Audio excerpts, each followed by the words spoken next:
Channon Christian and Chris Newsom. On the morning of January 7th, 2007, a railroad employee walking the tracks in East Knoxville came across something that stopped him cold. A body, burned and discarded alongside the rails, belonging to a young man who had been alive just hours before. 2 days later, inside a small rental house at 2316 Chipman Street, police made a second discovery. A young woman, bound and concealed inside trash bags in the kitchen, had been left there as though she were nothing. Their names were Channon Christian and Chris Newsom. What had been done to them over the course of roughly 36 hours would become one of the most harrowing criminal cases in Tennessee history. It was January 2007, and Channon was a 21-year-old University of Tennessee senior studying sociology. She had graduated from Farragut High School and had a wide circle of friends and a life full of direction. Chris Newsom was 23, her boyfriend. The couple had plans that Saturday evening and had driven Channon's Toyota 4Runner to an apartment complex parking lot in North Knoxville. That decision seemed small at the time. It was not. They were carjacked at gunpoint by Lamarcus Davidson and taken to his rental house on Chipman Street in East Knoxville. Over the next day and a half, both Channon and Chris were subjected to prolonged and brutal assaults. Chris was taken from the house in the early morning hours, walked barefoot to the nearby railroad tracks, and shot 3 times in the neck, back, and head. His body was then doused with gasoline and set on fire. Channon endured continued violence inside the house, including having bleach poured on and inside her body, in what prosecutors described as an effort to destroy forensic evidence. She was hogtied, placed inside 5 trash bags while still alive, and ultimately lost her life to asphyxiation. 5 people were eventually connected to the crime: Lamarcus Davidson, Latalvis Cobbins, George Thomas, Vanessa Coleman, and Eric Boyd. The first break came from an envelope found inside the abandoned 4Runner bearing Davidson's fingerprint. That single piece of evidence led investigators straight to the Chipman Street house. Cobbins, Coleman, and Thomas were arrested together in Lebanon, Kentucky. Boyd, who had driven Davidson from the scene, initially cooperated with police before being charged federally as an accessory after the fact. This is where the story takes a turn nobody expected. Trials began in 2009. Davidson was convicted and sentenced to death. Cobbins received life without parole. Thomas was convicted and given 2 life terms, plus 25 years. Coleman, convicted on facilitation charges, received 53 years. And then the judge overseeing all 4 trials, Richard Baumgartner, was exposed as an opiate addict who had been purchasing prescription drugs from a convicted felon during the proceedings. He stepped down in January 2011 and was later disbarred. He died in 2018 at 70 years old. Judge John Carey Blackwood ruled the trials structurally flawed, and on December 1st, 2011, granted new trials for all 4 defendants. The Tennessee Supreme Court reversed that decision for Davidson and Cobbins in May 2012. But retrials proceeded for Coleman and Thomas. Coleman's sentence was eventually reduced to 35 years.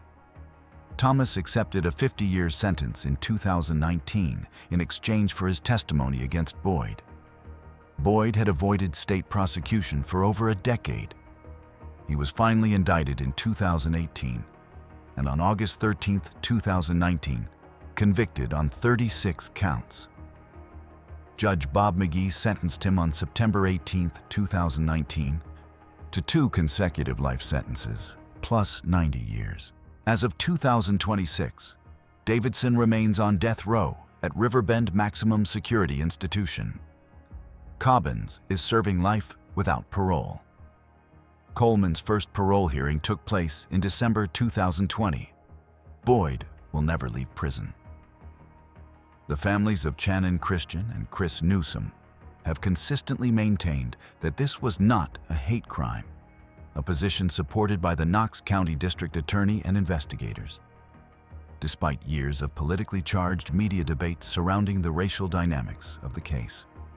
Initial media claims that bleach was used solely to destroy DNA have been disputed by forensic evidence presented at trial. Someone saw it coming in the March family, and more than one person said something about the marriage falling apart. Nobody in a position to act did anything in time. Janet March, a 33-year-old artist, architect, and mother of 2 young children, vanishes from her Forest Hills home in Nashville, and her husband waits nearly 2 weeks to report her missing. That alone would raise questions in any investigation.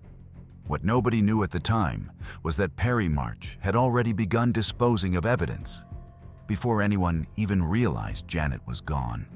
Janet Gail Levine March was a University of Michigan graduate who had designed the family's home in one of Nashville's most affluent neighborhoods.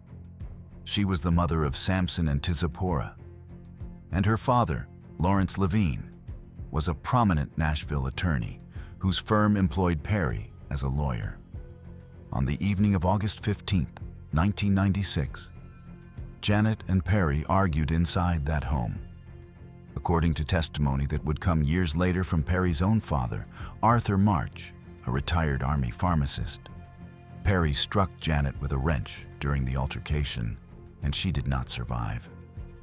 Perry disposed of her body at a nearby construction site. Weeks later, when development of that site threatened to uncover the remains, he called Arthur, who was living in Ajijic, Mexico. Arthur traveled to Tennessee, moved the now skeletonized remains to brush land near Bowling Green, Kentucky, and buried them. Dr. William Bass of the University of Tennessee's famed Body Farm later testified that a body left in Tennessee's August heat would skeletonize in roughly 3 weeks, corroborating the timeline. There is a reason this story is still talked about today. Perry replaced the tires on Janet's Jeep 6 days after her disappearance.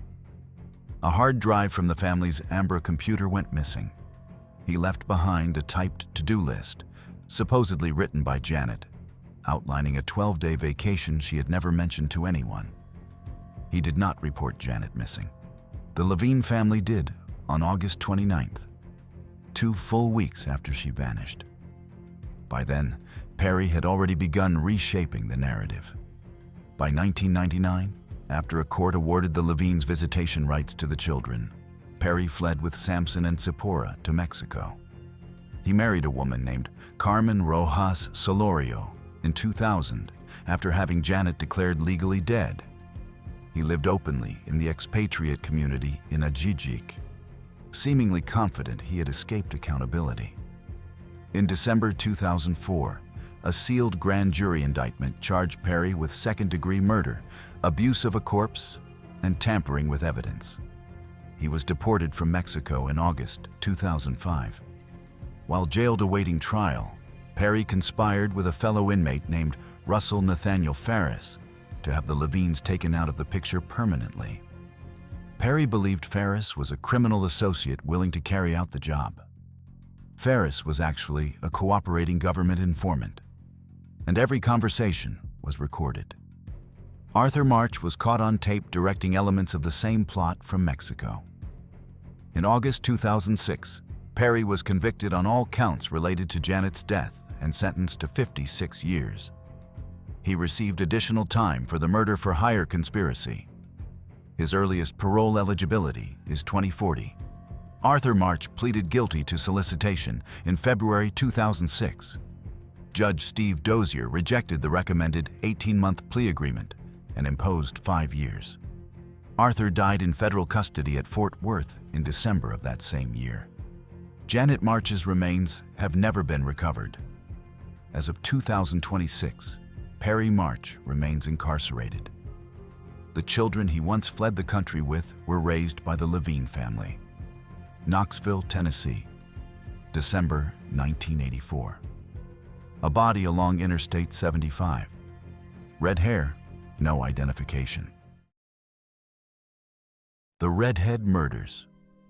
Between 1978 and 1992, the bodies of at least 6 women and possibly as many as 14, were found discarded along interstate highways stretching from West Virginia through Tennessee, Kentucky, Arkansas, Mississippi, and Pennsylvania. Nearly all of them shared one visible trait: red or strawberry blonde hair. Most had been strangled. Most appeared to be hitchhikers or transient women. And for decades, nobody could connect the cases or identify the person responsible. The women were, for years, largely without names. They were Jane Does filed away in county morgues and cold case boxes across state lines, their identities unknown, their families left wondering what had happened to daughters and sisters who simply stopped calling. At least, that is what everyone thought. In 2018, a high school sociology class in Elizabethton, Tennessee, led by teacher Alex Campbell, began pulling the threads together. Working from public records and news archives, the students helped build a unified victim profile pointing toward a single suspect, a convicted long-haul trucker from Cleveland, Tennessee, named Jerry Leon Johns. Johns had been convicted in 1987 for the aggravated kidnapping and assault of Linda Shackey, whom he had strangled with a cloth torn from her shirt and dumped in a storm drain under Interstate 40 in Knox County. He received 35 years and died in prison in December 2015. DNA testing conducted in 2016 matched Johns to biological material recovered from the clothing of one victim, Tina Marie McKinney Farmer of Indianapolis. Farmer's body had been found along Interstate 75 in Campbell County on January 1, 1985. She had gone unidentified for over 3 decades before fingerprint analysis confirmed who she was in September 2018. A Campbell County grand jury indicted Johns posthumously in December 2019. Forensic genetic genealogy has since identified several more victims. Espy Regina Black Pilgrim of North Carolina, found in a refrigerator along Route 25 in Knox County, Kentucky, in April 1985. Elizabeth Lamott, just 17 years old, from Manchester, New Hampshire, identified in November 2018 through DNA matching.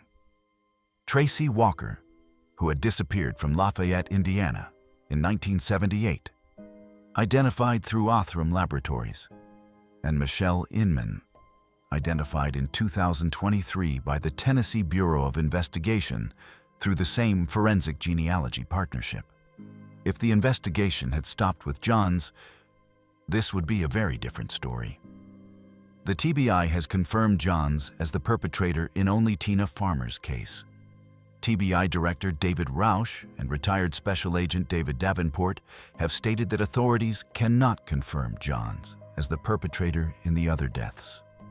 The Elizabethton High School class believes he was responsible for 6 and 1 attempted, but that link has not been formally established. Several victims remain unidentified to this day, including the woman found along Interstate 24 in Pleasant View on March 31, 1985, still known only as the Cheatham County Jane Doe. As of 2026, the Redhead Murders investigation remains active through the TBI's Forensic Genetic Genealogy program. The names keep coming back, one by one, even if the full truth of who did this may never follow. 28 years before anyone used the phrase cold case to describe what happened at Exotic Tan for Men, 2 young women walked into that Nashville salon alive and never walked out. Melissa Chilton and Tiffany Campbell. On February 22, 1996, police in Nashville responded to a call at a private adult tanning salon called Exotic Tan for Men. Inside, they found Melissa Chilton and Tiffany Campbell, both in their early 20s, who had been fatally stabbed. The doors to the salon were locked. There were no signs of forced entry. And the timing of what happened next was almost too perfect, because nothing happened at all. Not a single witness came forward, not a single suspect was identified, and not a single arrest was ever made. That was 1996. By 2026, the case still stands exactly where it stood on the night the bodies were found. The investigation explored several theories over the years. The nature of the salon's clientele, the possibility of a jealous rage motive, potential disputes connected to the business's underground economy, and links to people within the victim's social circles. Detectives from Metro Nashville Police followed each thread to its end. None of it led to a charge. The lack of forced entry remains the most unsettling detail in the entire case.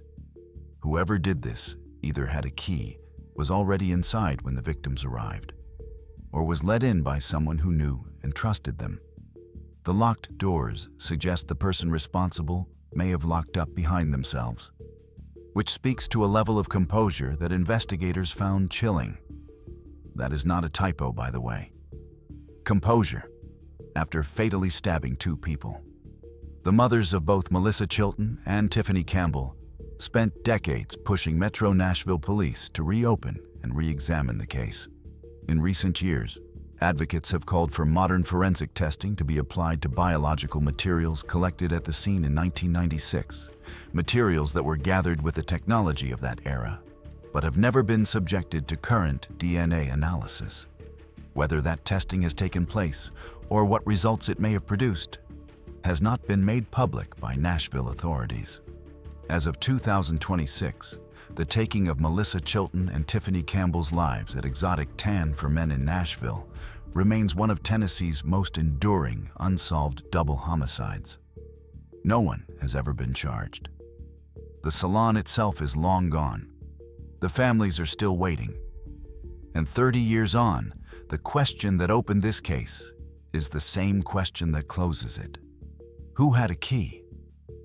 Up to this point, every case in this video involved adults making choices or being targeted by strangers or people they knew. That was about to change with a case that landed differently because it happened inside a school on the very first day of the year, and the people involved were children. Jamar Seiler. On the morning of August 21st, 2008, the hallways of Central High School in Fountain City, Knoxville, were filled with the usual first-day energy. Students finding their lockers, reconnecting after summer break, filing into the cafeteria before the opening bell. It was supposed to feel like a fresh start. But for one student, a sophomore who had lived with his grandmother in the Lonsdale neighborhood, and who had spent years enduring relentless bullying because of a medical condition called alopecia that caused hair loss, that morning was anything but ordinary. His name was Ryan McDonald. He had dealt with cruelty from other students for longer than anyone should have to. And on that particular morning, according to witness Ron Rochester, he had already been physically harassed by another student on the school bus before classes even began.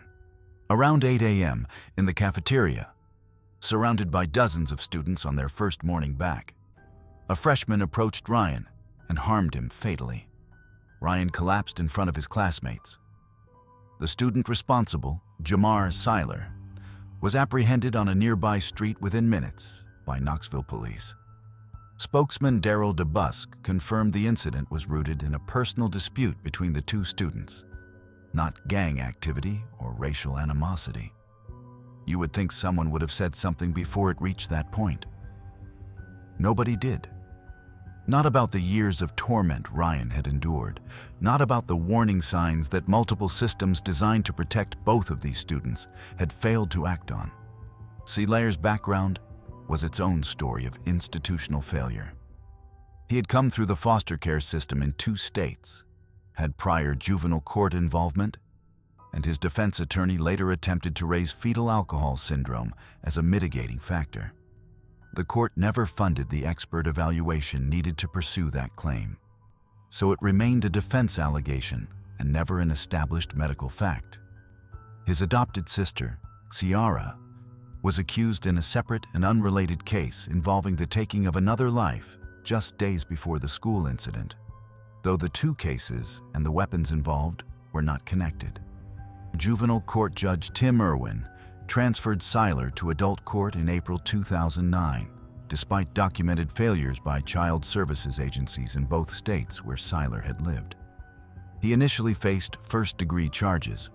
In November 2011, Seiler accepted a plea agreement to second degree and received a 30-year sentence. He later filed an appeal claiming ineffective assistance of counsel. The appeal was denied. Seiler would look back on this moment and wish he had made a different call. As of 2023, he remained incarcerated at the Trousdale Turner Correctional Center, having turned 30 while in custody. Ryan McDonald's grandmother, who had spent years trying to protect the boy she raised, lost the person who mattered most to her. The school installed metal detectors and overhauled its security protocols in the years that followed. But for the students who were sitting in that cafeteria on August 21, 2008, no amount of policy reform could undo what they witnessed. Nobody was paying attention to what was happening at the Bondurant farmhouse near the Shady Lawn truck stop in Elkton, Tennessee. Not the neighbors, not the police, and certainly not the people who drifted in and out of the property. That was about to change, but only because one woman decided to talk years later, and what she described was something no investigator could unhear. If you like this video and haven't subscribed yet, now's a great time to join. We post a new case every day, so hit subscribe and don't miss what's coming next. Gwen Duggar. Gwen Duggar was a 24-year-old single mother from Pulaski, Tennessee. In May of 1986, she went to a rented farmhouse in Giles County occupied by fraternal twin brothers Kenneth, known as Pete, and Hugh, known as Pat Bondurant. She was never seen again. No body, no trace. Just a woman who went to a farmhouse and vanished from the face of the earth. The Bondurant twins were born in April 1955, each weighing roughly 300 pounds. They were the sons of military contractor parents, known drug dealers, and had built what people in the area described as a cult-like following at the farmhouse. People came and went at all hours. Violence was frequent, sudden, and severe. And anyone who crossed the brothers understood there would be consequences. For 3 years after Gwen's disappearance, nothing happened. The case sat. Then, in late 1989, Denise Bondurant, Pat's estranged wife who had begun dating a law enforcement officer, was granted immunity and sat down with Detective Michael Chapman. What she described was staggering in scope. She said the brothers had drugged Gwen with pills, assaulted her while she was barely conscious, and then taken her life. According to Denise's testimony, they burned the body in a 55-gallon drum and dumped the ashes in a nearby creek. Investigators searched the property and recovered enough corroborating physical evidence to bring charges against both brothers. Both Pete and Pat were convicted of Gwen Duggar's death. They received 25-year sentences, reduced from what prosecutors had sought because no body was ever recovered. The absence of physical remains limited what the state could prove at sentencing, even with a conviction. Gwen was not the only victim connected to the Bondurant brothers. Pat was also convicted in the October 1986 taking of Ronnie Gaines's life, a fellow rubber plant worker whom Pat had accused of stealing his wallet. Pat received a life sentence for that case. Pete was convicted in the death of Terry Lynn Clark and in the arson of Gaines's home, receiving an additional 15 years. If Pete Bondurant had stayed behind bars, this would be a very different story. He was released on December 26, 2016, at the age of 61, after serving his full 25 years. Pat remains incarcerated, serving a life sentence. The case was later profiled on Oxygen's series about sibling perpetrators. Some sources suggest additional victims may be connected to the brothers, but only 3 deaths have ever been adjudicated. As of 2026, Pete Bondurant is a free man living somewhere in Tennessee. Gwen Duggar's remains have never been found. Her family received a conviction, but never received closure, because there was never a body to bury. For a while after the Bondurant convictions, It seemed like rural Tennessee had confronted the worst of what its small communities could hide. That sense of safety did not last long. Joshua Lee Walden. How does a 10-year-old boy riding his bicycle through his own neighborhood on a Friday afternoon simply vanish? And how does his case go unsolved for more than 25 years in a community where the FBI believes the person responsible was almost certainly interviewed during the original investigation? Joshua Lee Walden was the son of Johnny and Ann Walden, and he lived in the 4500 block of 14th Avenue in the Eastlake neighborhood of Chattanooga. His older sister Crystal, then 17, had essentially helped raise him. On Friday, December 8, 2000, Josh was last seen riding a self-painted dull red 20-inch Magnum bicycle near his home. Crystal reported him missing just after midnight. The official report was filed December 9th. 2 days later, on December 10th, around 12:30 in the afternoon, Josh's younger brother Jonathan and a group of friends playing in a wooded area off the 3100 block of 16th Avenue on the western slope of Missionary Ridge near the East Lake Duck Pond, discovered Josh's body in a shallow, leaf-covered depression about half a mile from home. The medical examiner determined his life had been taken, and somehow it gets worse. The investigation later revealed that a chemical substance had been used in what appeared to be a deliberate attempt to destroy forensic evidence. His shoes and socks were missing. The red bicycle was never recovered. The detail about the chemical substance was withheld from the public for a full year after the discovery. Investigators held it back deliberately, hoping that the person responsible might reveal knowledge that only someone directly involved would possess. In 2001, the FBI constructed a detailed profile of the likely offender. The person lived in or had close familiarity with the Eastlake neighborhood. They had occupational access to industrial chemicals, the kind used in construction or pool maintenance. They had likely had prior contact with Josh. And, perhaps most disturbingly, investigators believed they had probably already spoken to this person during the initial canvass of the neighborhood. The case went cold for nearly 2 decades. Then, in March 2020, Hamilton County District Attorney Neil Pinkston, Cold Case Unit Supervisor Mike Mathis, who had been a detective on the original case, Chattanooga Police Chief David Roddy, and the FBI Child Abduction Rapid Deployment Team announced a renewed investigation. Physical evidence was resubmitted using current DNA technology. The FBI produced public awareness videos featuring Crystal Walden, who spoke directly to camera about her brother. Crystal has said publicly that she has forgiven whoever was responsible and that she only wants the truth, including the possibility that what happened was accidental. As of 2026, the case of Joshua Lee Walden remains unsolved. The tip line is still active at 423-209-7470. That small detail, the idea that a community can wait decades and still never receive a definitive answer, was about to take on an entirely different meaning in a case where the primary suspect was charged, tried in front of a jury, and walked out of the courtroom acquitted. Karen Swift.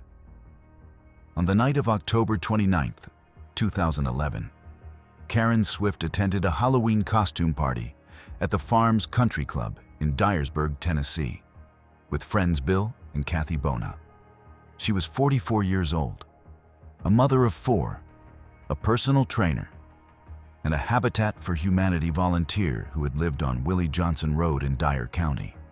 She had filed for divorce from her husband David Swift just 19 days earlier, on October 10th, seeking custody of their 2 daughters, alimony, and a share of his upcoming bonuses totaling roughly $25,000.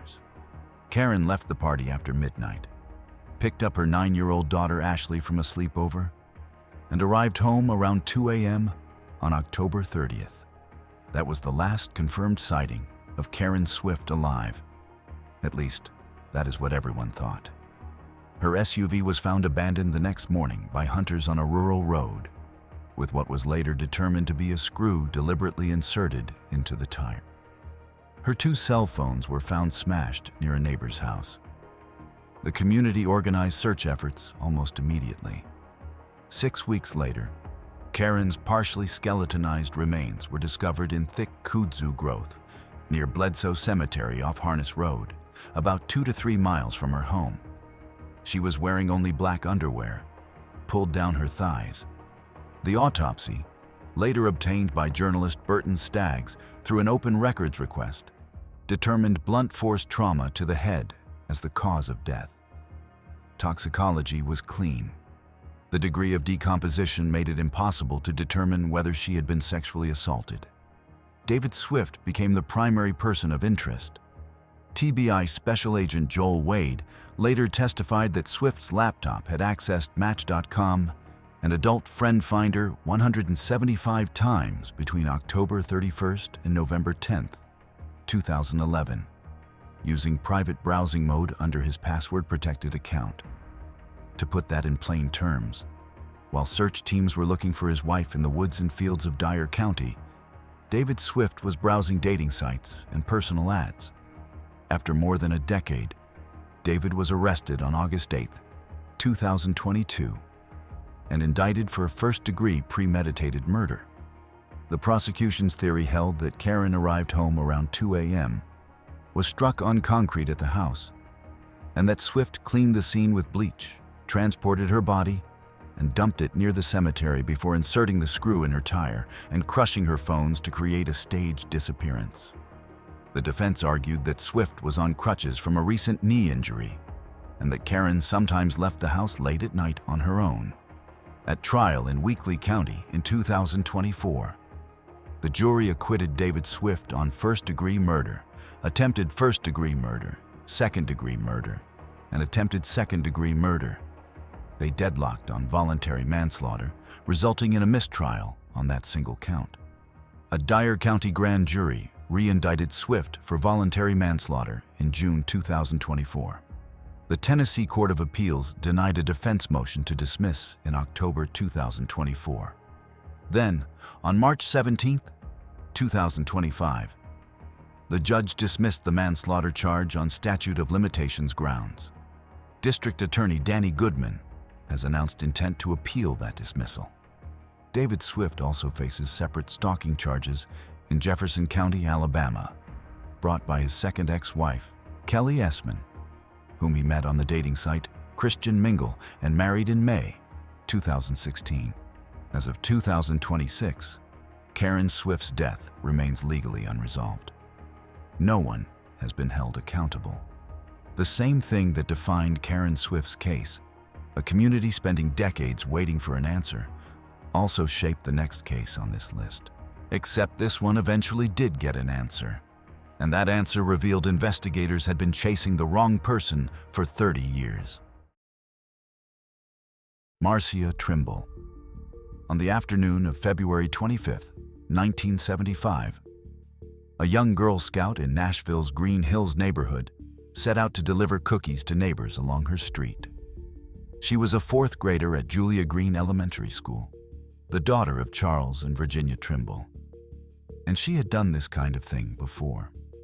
Green Hills was a safe, affluent neighborhood, the kind of place where children walked door to door without a second thought. She never came home. Her parents contacted neighbors. The police were called.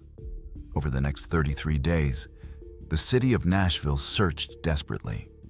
A young television reporter named Oprah Winfrey covered the story for a local station. A psychic from New York was even consulted.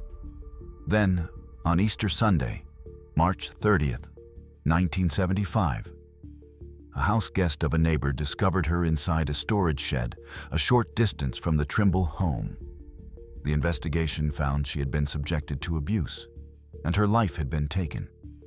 For the next 3 decades, Metro Nashville police focused almost entirely on one suspect, a 15-year-old neighbor named Jeffrey Womack, who had been one of the last people to see her alive that afternoon.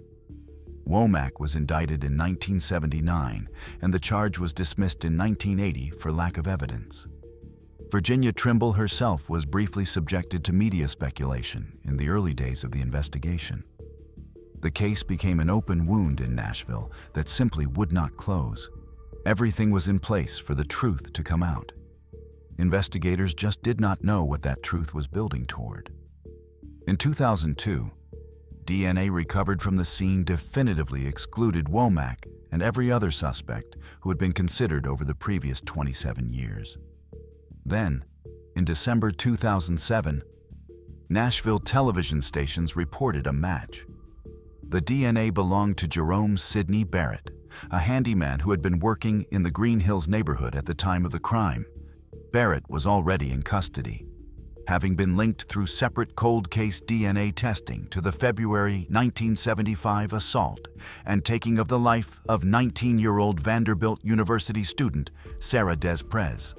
Barrett had actually been arrested just 15 days after the crime on an unrelated charge involving a student at Belmont University, convicted in 1976 and given 60 years.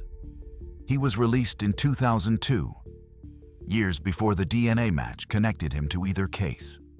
On June 6, 2008, a Davidson County grand jury indicted Barrett.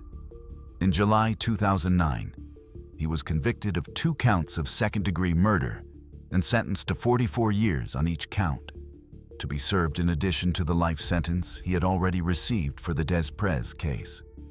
The case was not eligible for the death penalty because the 1975 capital punishment statute had been ruled unconstitutional. And no, I am not making that up. For 30 years, investigators focused on a teenager who lived next door, while the actual perpetrator had been arrested on a separate charge barely 2 weeks later and had spent decades cycling in and out of the prison system. Virginia Trimble Ritter, who later remarried, became one of Tennessee's most recognized victims' rights advocates. She received the Powerhouse Award in 2015 from Governor Bill Haslam. She had been collaborating on a book about her daughter with former Tennessean reporter Susan Thomas. Virginia died on November 11, 2025. The same force that eventually solved Marcia Trimble's case. DNA technology catching up to a crime that human investigation could not close was conspicuously absent from the next case. And that absence may be the reason a man is sitting in prison today based almost entirely on the word of a witness who has since taken back everything he said. Holly Bobo. On the morning of April 13, 2011, Clint Bobo looked out the window of his family's home in Darden, a small community near Parsons in rural Decatur County, Tennessee, and saw his 20-year-old sister Holly being led into the woods by a man wearing camouflage. Holly was a nursing student at the University of Tennessee at Martin's Parsons Center, the daughter of Dana and Karen Bobo. Her lunchbox, a small amount of blood, and other evidence remained at the scene. Holly was gone. The search that followed became one of the largest in Tennessee history and a national news story. Volunteers and law enforcement scoured thousands of acres of West Tennessee woodland. The TBI assigned lead investigator Terry Deacus, who reportedly cleared the men who would later become the primary suspects early in the investigation. For 3.5 years, Holly's fate remained unknown. On September 7, 2014, 2 ginseng hunters walking through woods in Decatur County discovered Holly's remains, roughly 100 miles southwest of Nashville. 6 men were ultimately implicated, but the prosecution's case rested on a narrow foundation. The central figure was Zachary Rye Adams. His brother, John Dylan Adams, who had an intellectual disability, was arrested on unrelated weapons charges and during that arrest gave a statement claiming he had seen Holly alive at Zachary's house. Dylan said his brother had shown him a recording of the assault. That recording was never recovered, and Dylan's confession contained significant inconsistencies with the narrative that would later be presented at trial. The state's key witness was Jason Wayne Autry, a methamphetamine and morphine addict with multiple prior convictions. Autry testified that Adams told him he, his brother, and a man named Shane Austin had assaulted Holly, and that Autry helped Adams transport her wrapped in a blanket. When the blanket moved near a bridge along Birdsong Road by the Tennessee River, indicating Holly was still alive, Autry said Adams ended her life. Shane Austin was found dead by apparent suicide in a Florida hotel room in February 2015 before he could be tried.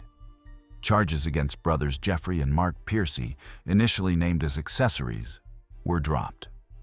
On September 22, 2017, before Judge C. Creed McGinley in Hardin County, Zachary Adams was convicted of first-degree murder, especially aggravated kidnapping, and aggravated rape. The jury rejected the death penalty. He was sentenced to life plus 50 years.